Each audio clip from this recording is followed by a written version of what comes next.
पार्वती जी के हिमालय में प्रकट होते ही, ये हिमालय जहां संतों का निवास अति बताया जाता है, हमें दिखता नहीं है, पर हिमालय में लाखों संत रहते हैं, गिरी कंदरा में रह करके भजन कर रहे हैं। ये कब से प्रारंभ हुआ? जब से पार्वती जी का वहां प्रादुर्भाव हुआ। ऐसी योजनाएं बनने लगी कि वहां भोगी व्यक्ति रह ही नहीं सकता। हिमालय में भोगी व्यक्ति नहीं रह पाएगा, हिमालय में तो योगी ही रह सकता है। और इन योगियों को अपने योग साधना के लिए अनुकूल हिमालय कब से लगने लगा? जब से पार्वती जी का प्रादुर्भाव हुआ। तो कई बार संतान घर में उत्पन्न हो, उस समय घर के सदस्यों की विचारधारा से पता चल जाता है कि संतान कैसी है।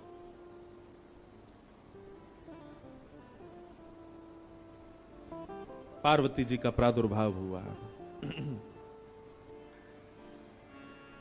आहा,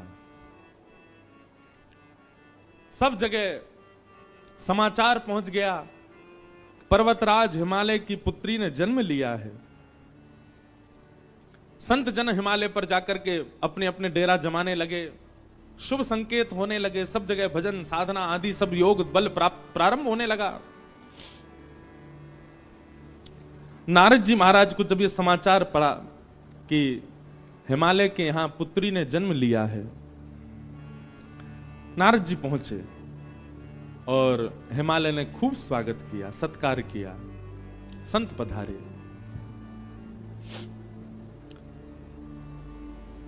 चरणों में प्रणाम करके अपनी कन्या को जैसे ही गोद में दिया, पूछा, महाराज इस कन्या के विषय में कुछ बतलाइए, ये कन्या कैसी होगी, इसके गुण बताइए, इसके बारे में कुछ कहिए ना। कह मुनि बहिस गूढ़ मृदु बानी,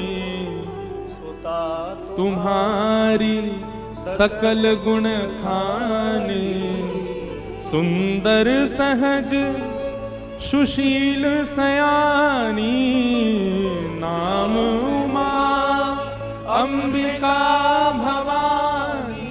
आपने महादेव के दर्शन किए यहाँ रामेश्वर भगवान के, और रामेश्वर भगवान के दर्शन करने के बाद आपने पार्वती जी का दर्शन किया।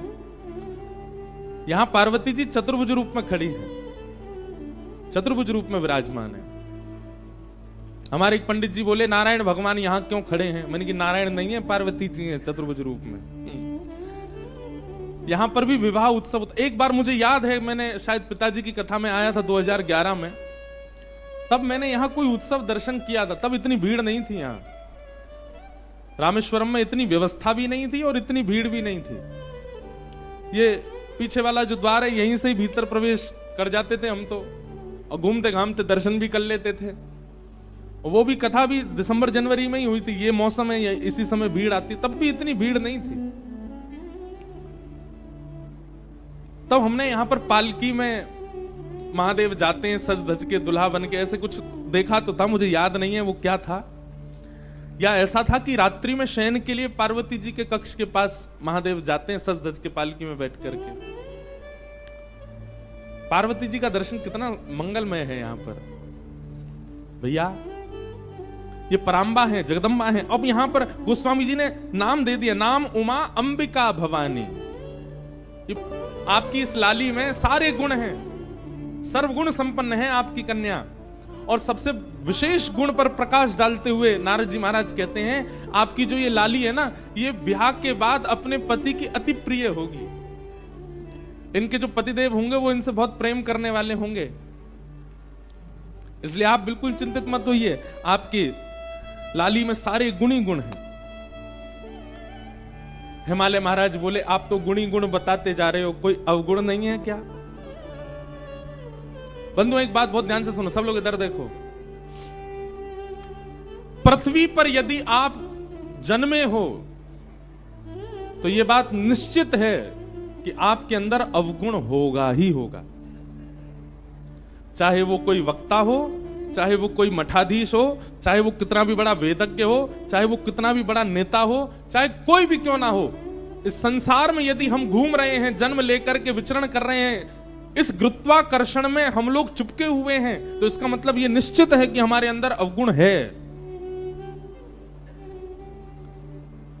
कोई सर्वगुण संपन्न नहीं है इस संसार में, सबके अंदर अवगुण होते हैं। गुण ज्यादा होते हैं तो स्वर्ग में रहा जाता है।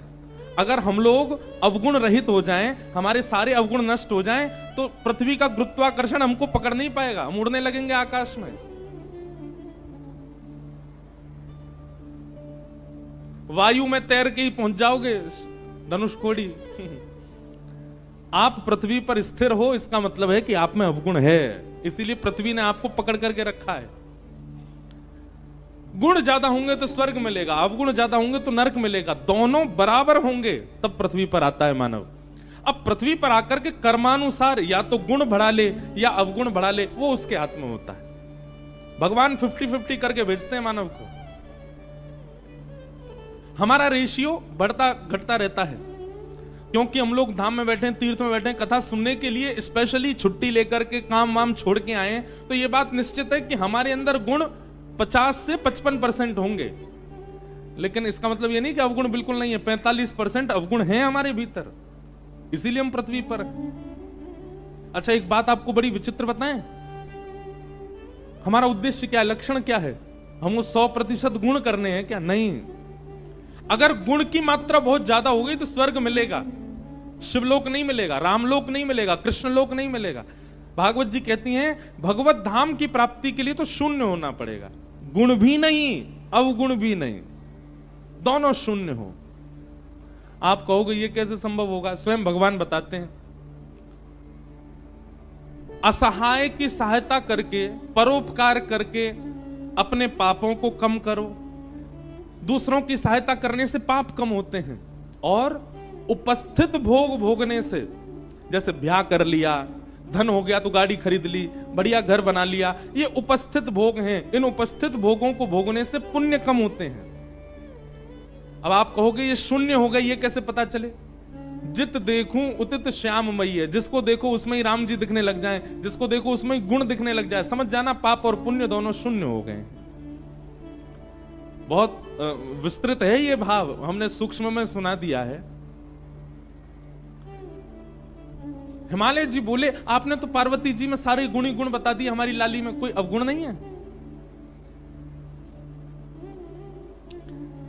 तब नारद जी महाराज कहते हैं, शैल सुलक्षण सुता तुम्हारी, सुनहु जे अब गुण दोई चारी। 2-4 अवगुण हैं, सुन लीजिए। बोले क्या?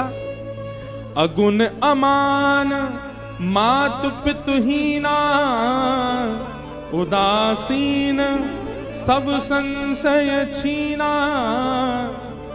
जोगी जटिल अकाम मन नगन अमंगल वेश, अस स्वामी एहि कह मिलहि परिहस्त असिरेख। हमने आपकी लाली की हस्त रेखा देख करके 2-4 कुछ अवगुण हैं, उनको मैंने पढ़ लिया। आप कह रहे हैं तो मैं आपको बता देता हूं। हिमालय महाराज, नैना देवी थोड़े से संकोच में आ गए, बोले बताइए भगवान। बोले अगुण अमान मात पितहीना, उदासीन सब संशय छीना। आपकी लाली का जिनसे ब्याह होगा वो कैसे होंगे? बोले अगुण, उनमें कोई गुण नहीं होगा, सारे गुणहीन। जैसे गुण किसे कहते हैं? हमारे दामाद जी बड़े सरल हैं, हमारे दामाद जी बड़े अच्छे हैं, हमारे दामाद जी बड़े बुद्धिमान हैं, हमारे दामाद जी बड़ा मीठा बोलते हैं, ये सारे दामाद के गुण हैं। आपके जो दामाद जी होंगे वो अगुण होंगे, उनमें कोई गुण नहीं होगा। आप किसी दूसरे से कह नहीं सकते कि हमारे दामाद जी में ये गुण है, अगुण। और अमान, मान रहित होंगे। कभी अगर दामाद जी आए और आप उनका स्वागत सत्कार नहीं करो तो उनको बुरा नहीं लगेगा, क्योंकि वो अमान हैं, वो मान रहित हैं। और तीसरी बात तो ऐसी बताई कि महाराज मैना देवी तो अपने छाती पे हाथ रख के बैठ गई। बोले क्या? मातु पितहीना, आपके जो दामाद जी हैं उनके माता पिता नहीं हैं। आपके जो दामाद होंगे मतलब आपकी लाली के सास ससुर नहीं होंगे। आज की कन्या होती तो खुश हो जाती, आज की कन्या होती तो बड़ी प्रसन्न हो जाती, बढ़िया हमारे सास ससुर ही नहीं है, केवल पति देव हैं। लेकिन नैना देवी बोली ये कैसा बेटा? बोले पर ये इसका जन्म कहां से हुआ? बोले कि पूरे विश्व को यही जन्म देते हैं, आपके जो दामाद जी होंगे इनको कोई जन्म नहीं देता। मात पितहीना उदासीन सब संशयहीना। उदासीन है, अंतर्मुखी, इसको अंग्रेजी में कहते हैं इंट्रोवर्ट। अपमान सम्मान इनसे कोई, बहुत सम्मान कर दो तो प्रसन्न हो जाए ऐसा भी नहीं है, अपमान कर दो तो बुरा मान जाए, नहीं, कुछ नहीं। दाल रोटी खिला दो तो भी राजी, कुछ मत खवाओ भूखे रखो तो भी राजी। ऐसे उदासीन होंगे आपके दामाद जी। जोगी जटिल अकाम मन नगन अमंगल भेष। नारद जी को इतना सच भी नहीं बोलना था, पहले ही डरा दिए माता पिता इतने। बोले कैसे होंगे? बोले जोगी जटिल। जटिल किसको कहते हैं? बोले बिल्कुल जड़ के भांति जो होता है। अकाम मन, बोले काम दूर दूर तक स्पर्श नहीं करेगा उनको। अकाम मन, कोई कामना नहीं होगी उनके मन में। जिनकी नगरी में आप बैठे हो उनके गुण सुन लीजिए। अकाम मन और नगन अमंगल भेष। सब लोग सावधानी से सुनो। बोले कैसे होंगे जिनसे इनका ब्याह होगा? बोले नग्न, वस्त्र पहना दो तो ठीक, नहीं पहनाओ तो कोई बात नहीं। अमंगल भेष। एक कथा हम एक महात्मा जी से सुन रहे थे।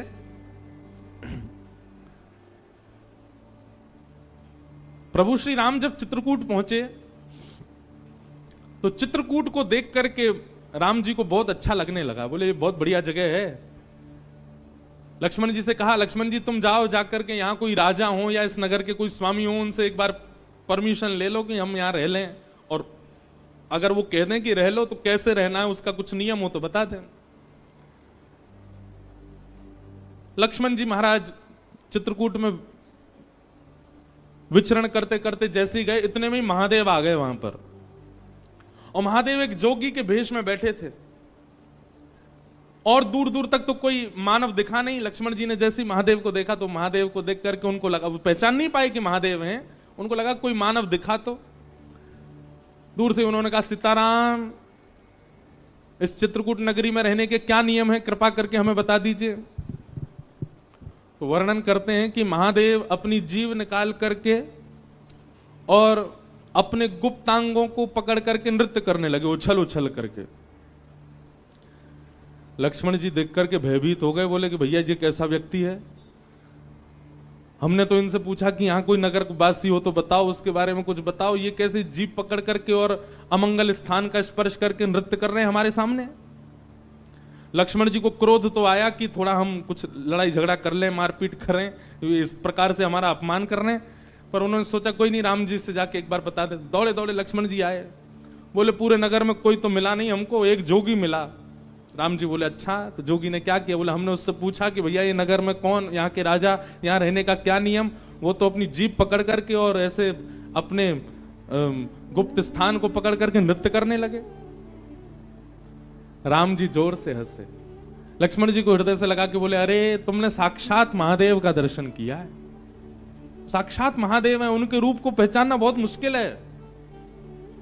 बोले महादेव थे तो इस प्रकार से कौन नृत्य करता है? राम जी बोले, भैया तुम समझे नहीं, समझदार को इशारा काफी। वो इशारा करके बता रहे थे। उन्होंने कहा कि इस नगरी में यदि रहना है तो सबसे पहले जीभ पकड़ी। बोले वाणी वेगम, अपनी जीभ को वश में रखना, रसना को वश में रखना, ज्यादा बहुव्यंजन पाने की इच्छा मत रखना। जीभ पकड़ करके उन्होंने वह बताया। और दूसरी उन्होंने हमको आज्ञा की है कि भाई वनवासी बने हो, वन में रहने के लिए आए हो तो अपने काम पर भी विजय प्राप्त कर लेना। इन दो चीजों पर विजय प्राप्त करके वन में रहा जा सकता है, ये संकेत किया है उन्होंने। लक्ष्मण तुम समझ नहीं पाए। लक्ष्मण जी तो बड़े भाव हो गए। बताओ महादेव सामने आए, मैं उनको पहचान भी नहीं पाया। राम जी ने दूर से सुनकर के बता दिया कि वो महादेव हैं। तो ऐसे हैं महादेव।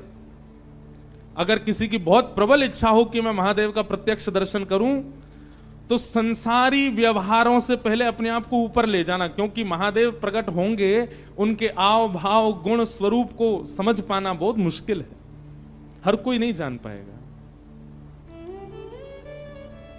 नारद जी महाराज बोले, जोगी जटिल अकाम मन नगन अमंगल भेष। ऐसा भेष होगा आपके दामाद का। अस स्वामी यही कह मिलहि परी हस्त अरि रेखा, मैंने इनकी हस्त रेखा देख करके ये पहचान लिया है।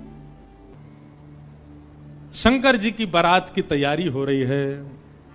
आहा, लगे सवारन सकल सुर, वाहन विविध विमान, होई सगुन मंगल सुभद, करहि अप्सरा गान। अप्सराएं गान करने लगी, डुमडुमियां बजने लगी, सहनाइयां बजने लगी, मंगल वाद्य बजने लगे। देवताओं ने अपने अपने वाहन सजा लिए, सब तैयारी करने लगे। बोले महाराज सब चलो, महादेव की बारात जाएगी। भगवान विष्णु पधारे। अब बहुत सावधानी से सुनिएगा। आहा, एक तो पहले से ही इतने सुंदर और बारात में जाने के लिए और सुंदर बनकर के आए। शंख चक्र गदा पद्म लेकर के भगवान नारायण आए। आहा, देख करके सब बलैया लेने लगे, कितने सुंदर। ब्रह्मा जी चतुर्मुख, चारों का श्रृंगार करके आए और सुंदर। इंद्र भी आए, सब देवी देवता सब पधारे। लेकिन तभी सबने पूछा, बोले कि दुल्हा राजा कहां हैं? बोले अभी भी शमशान में ही बैठे हैं। कुछ नहीं महाराज, बाग अंबर लपेटे, हाथ की तकिया लगाए पौड़े हुए हैं दुल्हा महाराज। ब्रह्मा जी ने आज जाकर के भगवान विष्णु ने जाकर के कहा, बोले आज आपका ब्याह होना है, नेक सज सवर लो, थोड़े स्नान ध्यान करके नेक शुद्ध है जाओ, बढ़िया सी कोई अचकन पहन लो, सेहरा पहन लो, सिर पर पाग वाग पहन के तैयार है कि चलो ब्याह होना है आपका। इतने में शिव गण आ गए सारे, और भगवान से आगे बोले, देखो भगवान, हमको बहुत दिन बाद ये अवसर मिला, हम महादेव के विवाह में जाएंगे। श्रृंगार आप सब लोग दूर हट जाओ, आप लोग अपने तरीके का आज श्रृंगार हम करेंगे महादेव का। महादेव तो बोले, भंडारी बोले, भैया जाको रुचि लग रही हो वही कर लो। भगवान विष्णु ने शंकर जी का हाथ पकड़ा, बोले एकांत में आओ, आपसे कुछ बात करनी है। शंकर जी एकांत में गए। इतने भोले हैं शंकर जी। भगवान नारायण बोले, देखो ये विवाह हो रहा है, विवाह में मजाक आदि होते रहते हैं, इसलिए बुरा मत मान जाना बात का। शंकर जी बोले, हम तो कोई बुरा मानते नहीं। बोले क्यों? कामदेव आया था, आपने तीसरा नेत्र खोल करके उसको ध्वस्त कर दिया, भस्म कर दिया। कहीं पता चली सारी सरेज ने कोई ने मजाक कर दी, सोई तीसरा नेत्र खुल गया, जल के राख हो जाएंगी साली सरेज, ये सब मत करना। विवाह का माहौल है, थोड़ी बहुत मजाक वजाक हो तो सहन कर लेना। वैसे तो आप सहन करते हैं, लेकिन आपके गण कभी कभी उत्तेजित हो जाते हैं, इनको सबको संभालना। और बाकी हम सब चल ही रहे हैं, सब संभालेंगे। शंकर जी बोले, मजाक होता है वहां पे? ससुराल में मजाक करते हैं दामाद के साथ? भगवान बोले, हाँ मजाक होता है। तो इसका मतलब है हम भी मजाक कर सकते हैं? नारायण भगवान बोले, कर ही सकते हो, पर लेकिन आप जगत संहारक हैं, उस तरीके का मजाक मत कर देना कि पता चली हिमालय कोई उल्टा थाप दिया पृथ्वी में, ये सब मत करना। नहीं नहीं नहीं, हम अपने तरीके से करेंगे। और सुनो, वो मजाक हमसे करने लायक रहे, इसका हम पूरा ध्यान रखेंगे, वो रहे नहीं, हम ही इतना मजाक कर देंगे। अच्छा, नारायण भगवान भी बोले कि चलो होन दो, अब क्या आनंद होन दो। शंकर जी गए, जाकर के सब अपने गण बुलाए, लाओ भैया श्रृंगार करो हमारा। कैसा श्रृंगार किया? जटाओं को पकड़ करके महाराज जटाओं का ही मुकुट बना दिया, जटाएं खोल करके उन्हीं का मुकुट बना दिया। सुंदर बागंबर पहनाई। बागंबर को रस्सी से बांधते थे, पर आज रस्सी से नहीं, आज सर्प से बांधा। बढ़िया वाला सर्प लेकर के आए, कमर में ला करके बागंबर बांध दी। एक सर्प को सिर के ऊपर बांध लिया, सर्प को सिर के ऊपर बांध करके गण लेकर के छोटे छोटे पतले पतले सर्प लेके आए, और उस सर्प से सारे सर्प लटका दिए सामने की ओर, बन गया सहरा। और सर्पों के मुंह से जो जीव निकल रही थी, उन जीवों में बिच्छू लटकाई दिए। तो जैसे जुबिया होती है ना, पतले पतले पुष्प और नीचे नीचे गुच्छे, तो ऐसे पतले पतले पुष्पों में तो छोटे छोटे सर्प, और नीचे गुच्छों में बड़े बड़े बिच्छू लटक रहे हैं। कानों पे बिच्छू लटका दिए, गले में महाराज अब तक तो एक मुख वाला सर्प पहनते थे। भगवान शंकर जी बोले, सुनो तुम थोड़ी देर के लिए जाओ, चलो बहुत दिन हो गए तुमको गले में। बोले क्या लेके? वो 5-5 मुख वाले सर्प लेके आओ।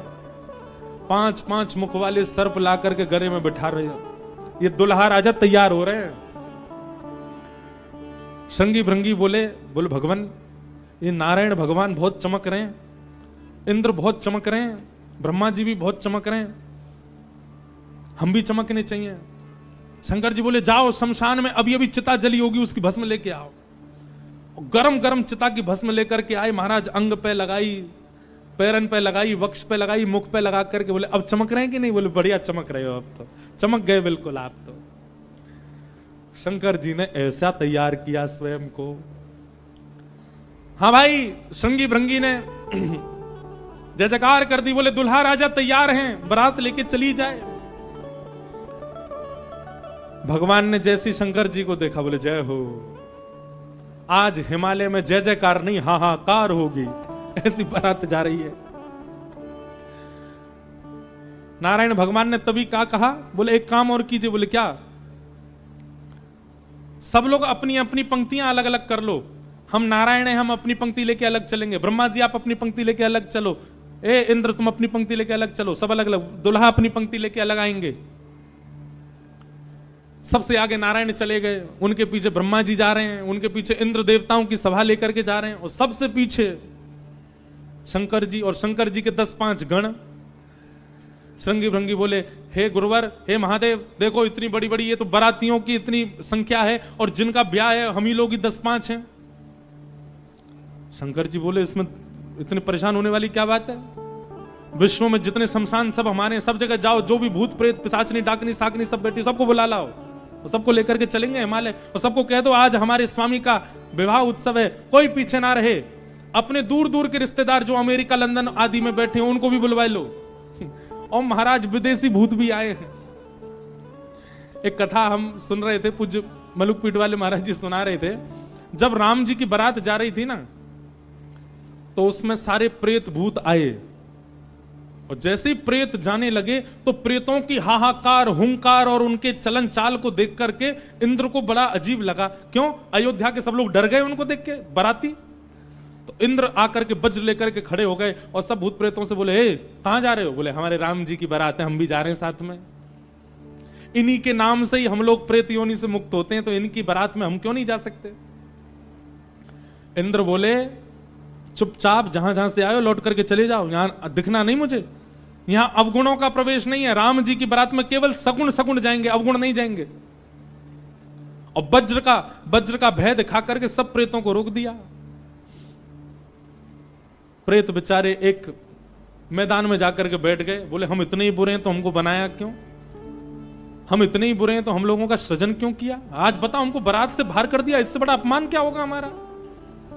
इतने में पीछे पीछे नंदी पर बैठे श्रृंगी भृंगी के संग महादेव जा रहे थे। महादेव ने कही बोले श्रृंगी भृंगी बड़ी भीड़ लगी है, देखो तो क्या हो रहा है। महादेव जैसे ही पहुंचे सब भूत प्रेत रोने लगे, बोले हमारे साथ बहुत बुरा हुआ, हमको क्यों बनाया? इंद्र ने अपने वज्र का भय दिखा करके हमको रोक दिया, बोले राम जी की बारात में तुम नहीं जा सकते, तुम सब असगुन हो, केवल सगुनों का प्रवेश है। महादेव तो बोले बाबा दीन दयाल, इतनी दया आ गई। महादेव बोले चिंता मत करो, हम वचन दे रहे हैं, ये जितनी देवतान के ब्याह इनके सबके में सगुन को जाने दो। देवों के ब्याह में सगुन जाएंगे और महादेव के ब्याह में सारे असगुन जाएंगे, तुम सबको हम लेके जाएंगे। हम सगुनों के संग नहीं चलेंगे, तुम्हारे संग चलेंगे, तुम सब चलना हमारे साथ। आज महादेव ने सब बुला लिए, सब लोग आ गए। आहा, सब भूत प्रेत आ गए। कैसे कैसे भूत प्रेत आए? को मुखहीन विपुल मुख काहू, बिन पद कर को बहुपद, बिन बिन नयन को नयन विहीना, हृष्ट पुष्ट को अततन खीना।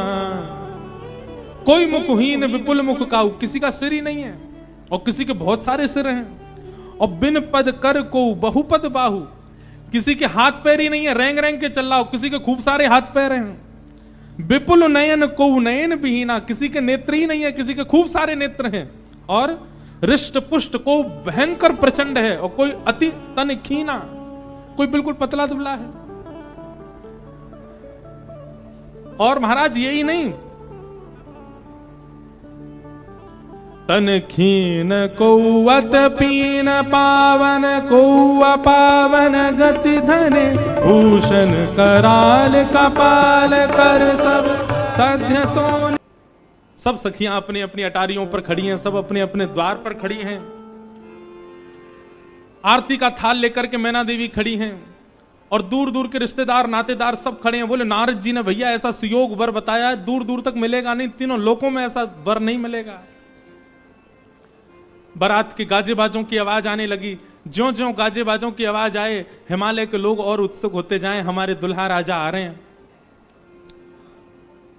आहा, तभी देखा पीतांबरी पहने सब बाराती चल रहे हैं, और उन पीतांबरी पहने बारातियों के बीच में श्री गरुण जी महाराज धीमे धीमे चाल चल रहे हैं, और गरुण जी के ऊपर शंख चक्र गदा पद्म धारण किए श्रीमन नारायण आ रहे हैं। हिमालय के लोग तो दूर से बलैया लेने लगे, मैना देवी से जाके कहने लगे, हे मैना देवी, धन्य भाग, पार्वती जी जैसी हैं वैसी सुंदर दुल्हा आ रहे हैं। मैना देवी के बगल में नारद जी खड़े थे। मैना देवी बोली, मैं किस मुंह से आपका धन्यवाद करूं, आपने मेरी पुत्री के लिए ऐसे सुयोग वर ढूंढे। नारद जी बोले, नहीं नहीं, ये तो उनके मिलने जुलने वाले हैं, ये दुल्हा नहीं है, ये तो दुल्हा से ऐसी उनकी मित्रता है, प्रेम मानने वाले हैं। मैना देवी सोचने लगी, जिनके मित्र इतने सुंदर, मिलने जुलने वाले इतने सुधरे हुए, इतने स्वच्छ, इतने सुंदर, दुल्हा तो जाने कैसे ही होंगे। नारायण भगवान आए, माल्यार्पण किया, सब लोग, ओहो महाराज, पूरी हिमालय नगरी तो नारायण को देख के न्यौछावर हो गई, और फिर हवा की तरह बात फैल गई, ये तो दुल्हा के मित्र हैं, दुल्हा तो भी पीछे आ रहे हैं। उनके पीछे आए चतुरानन ब्रह्मा जी। अच्छा, ब्रह्मा जी का रूप पिक्चरों में ऐसा दिखाया गया, सफेद दाढ़ी सफेद बाल, बूढ़े नहीं है ब्रह्मा जी, बेचारे आदि देव हैं, इसलिए उनको बूढ़ा बड़ा बताया जाता, पर बूढ़े नहीं है, वो भी खूब सुंदर हैं। 4 मुख वाले सुंदर। नारद जी ने बताया ही था कि आपके जो होने वाले दामाद हैं पंचवक्रम, 5 मुख हैं उनके, तो 4 मुख देख करके मैना देवी बोली, 5वां मुख ऊपर होगा दिख नहीं रहा है, यही है। बोलो, मैं किस मुख से आपका धन्यवाद करूं, आप यही है ना, पंचवक्र है ना, इनके पंचमुख होंगे, 5वां ऊपर होगा। वो नहीं नहीं नहीं, ये तो चतुर्मुख है, ये तो ब्रह्मा जी हैं, ये भी दुल्हा नहीं है। तीसरे आए नारद जी, तीसरे आए इंद्र। इंद्र जैसे ही पधारे, इंद्र का रूप भी बहुत सुंदर है, देवताओं के राजा हैं। इंद्र को देख करके सब हिमालय के लोग बोले, नारद जी निश्चित यही हमारे दुल्हा राजा हैं, पहुना हैं। नारद जी हंसने बोले, नहीं नहीं, महादेव को जब प्यास लगती है, आपके दुल्हा को जब प्यास लगती है तो पानी पिलाने का काम यही करते हैं, ये उनको पानी पिलाने वाले। हिमालय के लोग बोले, भैया पानी पिलाने वाला इतना सुंदर है, दुल्हा तो जाने कैसा ही होगा। जैसे ही सब देवी देवता जाने लगे, अब दूर से ही हूं हूं हा हा ही आवाज आने लगी। नारद जी बोले, बारात आ रही है, अब इन लोगों की व्यवस्था में देख के आता हूं, आप यहीं खड़ी रहना। नारद जी खिसक लिए वहां से, बोले, अब तो पता है क्या होने वाला है। हमारे बक्सर वाले पूज्य मामा जी श्री नारायण दास भक्तमाली जी, वो इतना सुंदर वर्णन करते हैं। बोले, जब बारात आती है तो बारात सबसे पहले देखने के लिए कौन जाते हैं? छोटे छोटे बच्चे, सबसे पहले यही जाते हैं बारात देखने। पूरी खबर पूरे नगर में यही बच्चे ही फैलाते हैं, इतने हाथी, इतने घोड़ा, इतने बैंड बाजे वाले, इतने लाइट पकड़ने वाले, इतने नाचने वाले। बारात में सबसे ज्यादा बच्चे, सब पहले ही पहले पहुंच गए। बोले, कहां है बारात, कहां है बारात? तभी देखा बारात तो आई नहीं, लेकिन हिमालय के सारे बालक चौकड़ी मार के भागते हुए अपने अपने घरों की ओर भाग रहे हैं। घरों के भीतर गए, माता पिता को भीतर बैठा लिया, भीतर से किवाड़ बंद करके बालक सब अपने छाती पे हाथ धर के सांस लेने लगे जोर जोर से। माता पिता ने पूछी, क्या हुआ बच्चों, तुम बारात देख करके आए? बड़ा हाथी देख लिया होगा तभी डर गए। बोले, हाथी? बोले, हमने क्या देखा, हम कैसे वर्णन करें? अरे बाप रे बाप, कैसन कैसन भूत प्रेत, कैसन कैसन सांप। अरे बाप रे बाप, कैसन कैसन भूत प्रेत, कैसन कैसन सांप। छूटेला पसीना श्वास, छूटे हाफ हाफ, छूटेला पसीना श्वास, छूटे हाफ। माई बाप पूछन लगे, आंचल सो झांक। हाँ, माई बाप पूछन लगे, आंचल सो झांक। अरे बाप रे बाप, कैसन कैसन भूत प्रेत, कैसन कैसन सांप। अरे बाप रे बाप, कैसन कैसन भूत प्रेत, कैसन कैसन सांप। बच्चों से पूछे, बोले क्या बात है? बोले अरे बस पूछिए मत, कैसे प्रेत आए। आज निश्चित ही हम हिमाचल के लोगों के किए हुए पाप आज हमको फल के रूप में मिल रहे हैं कि ऐसी बारात देखने को मिली है हमें। एक बिना मुख का बराती, क्योंकि भूत प्रेत है, बिना मुंह ही नहीं है, उसका शरीर धरीधर है, पहुंच गया, किसी द्वार को खटखटाने लगा, भीतर से खोल करके लोगों ने जैसे उसका रूप देखा, रूप देखते ही स्तब्ध हो गए। बोले हम बाराती हैं, रहने की व्यवस्था कहां है? बाराती का मुख देख करके सब बोले तुम तो यहीं रह जाओ, कहीं रह जाओ, हम छोड़ छाड़ के भागे यहां से, भैया ऐसी बारात। आहा,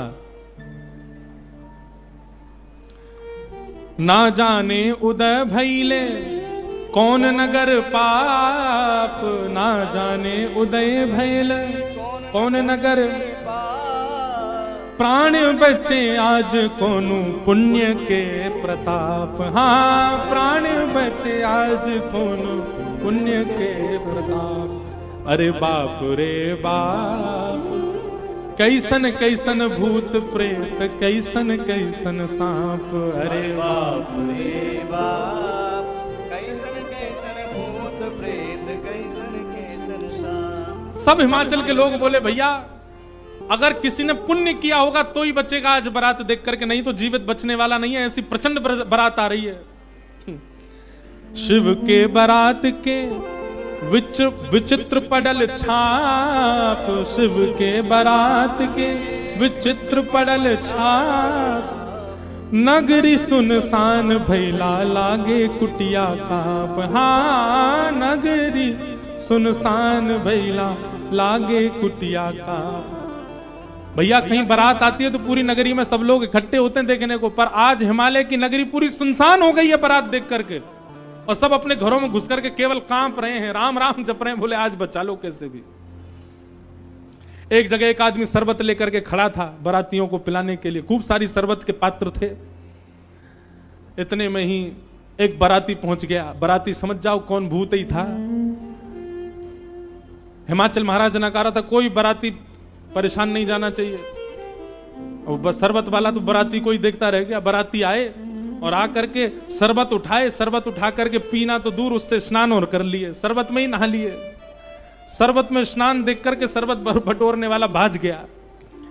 वहां मैना देवी और हिमाचल महाराज खड़े थे, कर्मचारी दौड़े दौड़े आ रहे हैं। बोले बारात आ गई, तुमने शरबत पिलाया? हाँ पिला दिया। पिलाया नहीं, नहला दिया। अच्छा अब चलो ये पकौड़े मंगौड़े बने, ये ले जाओ, रास्ता में सबको पवाओ, किसी और को भेज दीजिए, सेवा का सौभाग्य किसी और को भी दे दीजिए, मुझे प्राण बहुत प्यारे, इकलौता हूं अपने माता पिता का। ऐसी बारात। महादेव नंदी पर सीधे नहीं बैठे, उल्टे बैठे हैं। क्यों? नारायण भगवान कह के गए थे कि मजाक होता है। बोले हम ही प्रारंभ कर दें मजाक। उल्टे बैठ करके गए नंदी पर और श्रृंगी भृंगी से कह रहे हैं अरे इंद्र की जमात, नारायण की जमात, ब्रह्मा की जमात से कम तो नहीं लग रहे? बोले कि महाराज अपनी जमात से आगे कोई नहीं है, सबरी जमात फीकी पड़ गई हमारी जमात के आगे। ऐसे ऐसे भूत प्रेत, ऐसे ऐसे बाराती तो किसी बारात में नहीं गए होंगे, आप चिंता मत करो। महादेव बड़े प्रसन्न है। बोले बहुत बढ़िया, कोई कमी नहीं छूटने पाए, करो बढ़िया व्यवस्था।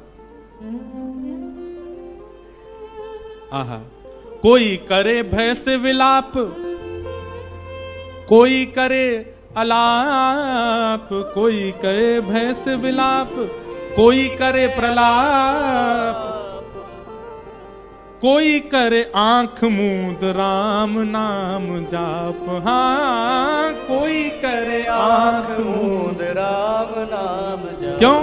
अरे बाप रे बाप, कैसन कैसन भूत प्रेत, कैसन कैसन सांप। अरे बाप रे बाप, कैसन कैसन भूत प्रेत, कैसन कैसन सांप। कही लगन नारायण मिट सब कर संताप, कहने लगे नारायण मिट सब कर संताप।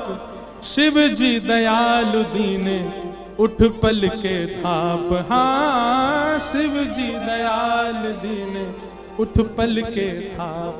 अरे बाप रे बाप, कैसन कैसन भूत प्रेत, कैसन कैसन सांप, अरे बाप रे बाप, कैसन कैसन भूत प्रेत, कैसन कैसन सांप। शिव जी की बारात आ रही है महाराज। मैना देवी हाथ में थाल लेकर के खड़ी हैं। भूत प्रेत पिशाच डाकनी साकनी ये सब तो नगर में ही व्यस्त हैं। नगर में ही जितने लोग थाल ले लेकर के खड़े थे वो उनसे तो ले ही लिया। अब नगर में घरों में घुस घुस करके उनके घर की सामग्री निकाल निकाल के पा रहे हैं। बाराती आए हैं श्रृंगी भृंगी के साथ में, नंदी पर सवार होकर के महादेव जैसे ही मुख्य द्वार पर पहुंचे। नंदी विशाल, यहां के नंदी देखे आपने महादेव के सामने कैसे विशाल नंदी, नंदी नंदी दिख रहे हैं। अभी दुल्हा तो दिख ही नहीं रहा, नंदी इतने सुंदर। नंदी का पूजन किया, पूजन करके महाराज मैना देवी बोली दुल्हा कहां है? नंदी के ऊपर बैठे, किनारे आकर के देखा तो उल्टे बैठे, मुख तो दिख ही नहीं रहा है, पीछे का अंग दिख रहा है। मैना देवी बोली श्रृंगी भृंगी से, बोले दुल्हा राजा को कहो घूम जाएं, उल्टे काय को बैठे। श्रृंगी भृंगी बोले ये देव नहीं है महादेव हैं, ये नहीं घूमेंगे, ये जैसे बैठे वैसे ही रहेंगे। बोले तो फिर तिलक पूजन कैसे होगा? बोले नंदी घूमेगा। नंदी उल्टा जब हुआ तब महादेव बैठे हैं और सबरे काम खराब करवाने वाले श्रृंगी भृंगी हैं। आप नीचे मत उतरना, आप दुल्हा हैं, सासू जी ऊपर आएंगी तिलक करने। शंकर जी भी बिल्कुल भोले भाले, जैसे बता दो वैसे कर रहे हैं। अच्छा भगवान नारायण वैसे तो बड़े प्रिय हैं, पर वो भी दूर खड़े खड़े उनको भी आनंद आ रहा है। बोले बढ़िया है, ऐसी भी बारात एक होनी चाहिए, तो जीवन भर याद रहे सबको।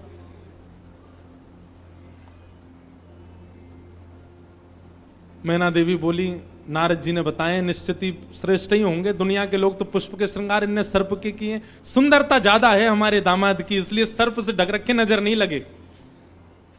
श्रृंगी भृंगी से कही नेक तो कहो दुल्हा मुखमंडल दिखाएं।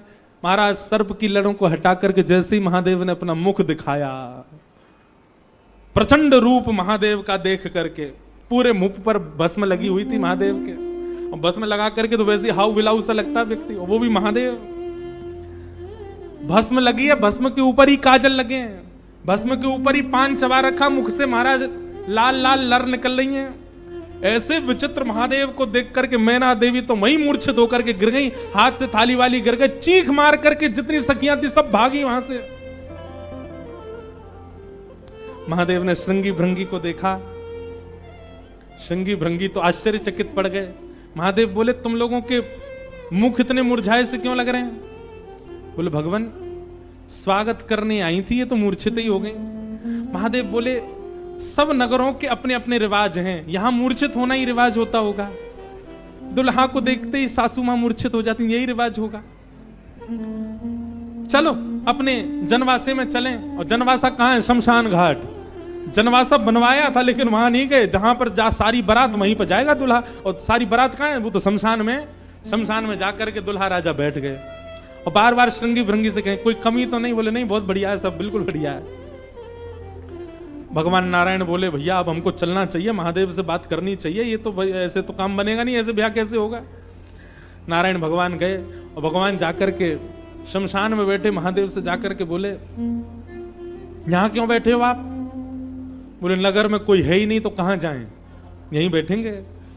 नगर तो पूरा खाली पड़ा है, कोई है ही नहीं स्वागत करने के लिए। एक माता जी जरूर आई थी, ये बता रहे थे वो हमारी सासू मां, वो भी मूर्छित। बोले मूर्छित हो गई?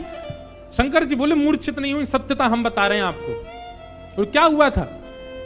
बोले हमने उनकी थाली की ओर देखा, थाली में वो जल का लोटा लेकर के खड़ी थी, जल का लोटा उन्होंने फेंक दिया। क्यों फेंक दिया? उन्होंने सोचा जब हमारे दुल्हा की जटा से ही गंगा निकल रही है तो इनको सामान्य लोटा क्या दिखाएं हम, इसलिए उनका लोटा गिर गया। हमारे जटा पर जब उन्होंने सुंदर चंद्रमा को बैठे देखा तो उन्होंने कहा जिसका तिलक ही चंद्रमा है उसको हम रोरी चावल क्या लगाएं, इसलिए रोरी चावल छूट गए। नारायण भगवान बोले हमने सुना आपकी सासू मां मूर्छित हो गई। बोले मूर्छित नहीं हुई तो दुनिया की सास जमाई की आरती करती हैं, बलैया लेती हैं, दामाद सासू को प्रणाम करता, पर हमारे रूप पर न्योछावर होकर हमारी सासू मां ही दंडवत करने लगी हमें, मूर्छित नहीं हुई है। शंकर जी को हृदय से लगा कितने भोले हैं आप। यहां नारद जी पहुंचे अब महाराज अंदर तो मातम मन रहा था, सब लोग पार्वती जी को घेर करके बैठे हैं। मैना मैया जैसे तैसे होश में आई, होश में आकर के बोली, हमने नारद का क्या बिगाड़ा, ऐसा पति, इसके लिए इतना घनघोर तप करवाया पार्वती जी से, हमने नारद का क्या बिगाड़ा। आहा, नारद जी महाराज तभी आ गए। ये संत का लक्षण है, केवल माला पहनाई जा रही हो वहां पहुंच जाए नहीं, जहां पर सब लोग महाराज दांत कसकसा रहे हैं कि नारद जी मिल जाएं तो हम उनको बताएं, नारद जी पहुंच गए वहां बीच में। संत का लक्षण है कि जहां अपमान की भी स्थिति बने वहां जाने में भी जिसको संकोच ना हो वो संत है। नारद जी आ गए। नारद जी आकर के समझाने लगे और मैना मैया से कह रहे हैं क्या, तब नारद सब ही समझावा, पूरब कथा प्रसंग सुनावा, मैं ना सत्य सुनहु मम वाणी, जगदम्बा तब सुता भवानी। भैया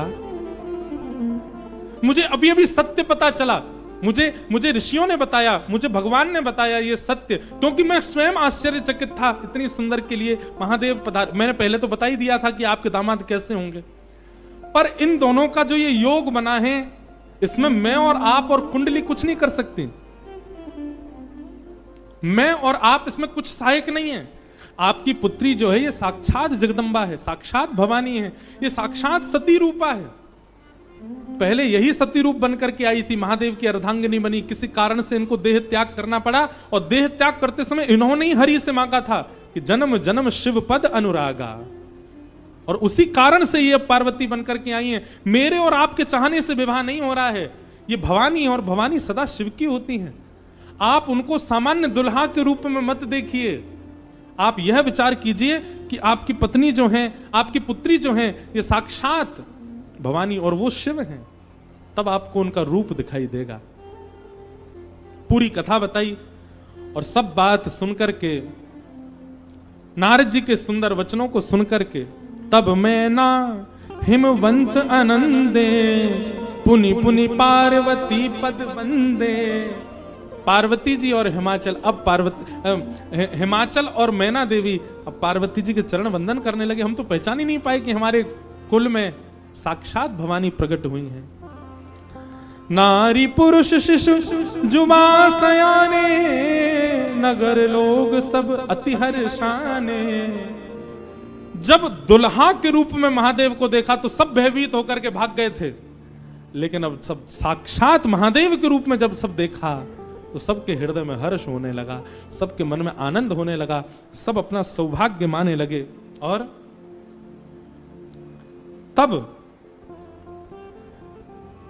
विविध पाति बैठी जेवनारा, लागे पुरुषन निपुण सुवारा, नारी वृंद सुर जेवत जानी, लगी देनकारी मृदुवानी।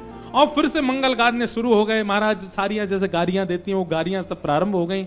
महादेव का सविधिवत पूजन आदि हुआ। अब मैना देवी ने जाकर के जब महादेव को देखा तो महाराज उनकी सुंदरता के आगे तो सब फीके लगने लगे। ऐसे सुंदर नेत्र, ऐसे सुंदर कान, ऐसे सुंदर नासिका, ऐसा सुंदर श्रृंगार, महादेव के रूप भाव को देख करके मैना देवी बलैया लेने लगी, बड़भाग मानने लगी। सब आनंद में भर गए और वेद मंगल गान करने लगे। भवानी की सुंदरता का तो क्या ही वर्णन करें। सुंदरता मरजाद भवानी, जाई ना कोटि वदन बखाने। कितना भी वर्णन कर लें उनका वर्णन हो नहीं पाएगा। पानी ग्रहण जब कीन महेशा, जैसे पानी ग्रहण हुआ, हाथ में हाथ रखा पार्वती जी का, कन्यादान होकर के जैसे ही महादेव का विवाह संपन्न हुआ, सब देवी देवता आनंद में भर गए, नृत्य करने लगे, आनंद होने लगा, सुमन बरसने लगे, आकाश मार्ग में सब प्रसन्न होने लगे। बधाई हो। वाह।